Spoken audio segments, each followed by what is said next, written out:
कहाणी नागपंचमीची ब्राह्मण सुनेची. ऐका नागोबा देवा तुमची कहाणी. आटपाट नगर होतं. तिथे एक ब्राह्मण होता. त्या ब्राह्मणाला 5-7 सुना होत्या. चातुर्मासात श्रावण मास आला आहे. नागपंचमीचा दिवस आहे. कोणी आपल्या आजोळी, कोणी पंजोळी, कोणी माहेरी अशा सर्व सुना गेल्या आहेत. सर्वात धाकटी सून होती. तिच्या माहेरचं कोणीच नव्हतं. तेव्हा ती जरा खिन्न झाली आणि मनात माझा सर्व संबंधी नागोबा देव आहे असं समजून नागोबा देव मला माहेराहून न्यायला येईल असं म्हणू लागली. इतक्यात काय झालं, शेष भगवानास तिची करुणा आली. त्यानं ब्राह्मणाचा वेश घेतला व त्या मुलीला नेण्याकरता तो आला. ब्राह्मण विचारात पडला, हा इतके दिवस कुठं लपून राहिला व आताच कोठून आला. पुढं त्यानं मुलीला विचारलं.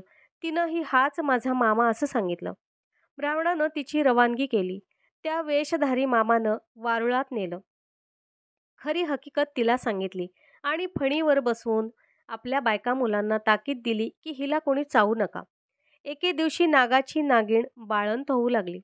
तेव्हा तिला हातात दिवा धरायला सांगितला. पुढं ती व्याली. तिची पिल्लं वळवळ करू लागली. ही मुलगी भिवून गेली.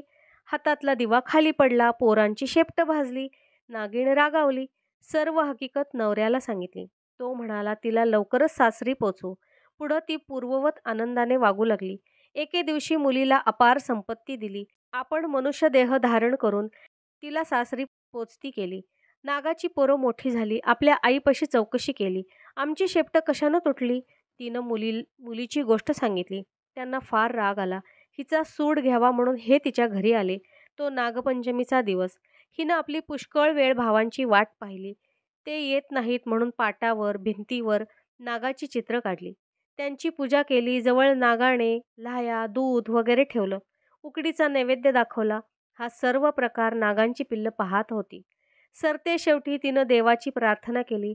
जय नागोबा देवा, जिथं माझे भाऊ लांडोबा, पुंडोबा असतील तिथं खुशाल असोत, असं म्हणून नमस्कार केला.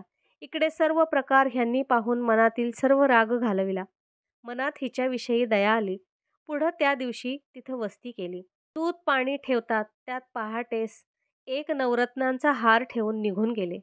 दुसऱ्या दिवशी हार उचलून गळ्यात घातला तर जसा तिला नागोबा प्रसन्न झाला तसा तुम्हा आम्हा हो, ही 60 उत्तराची कहाणी 5 उत्तरी सुफळ संपूर्ण.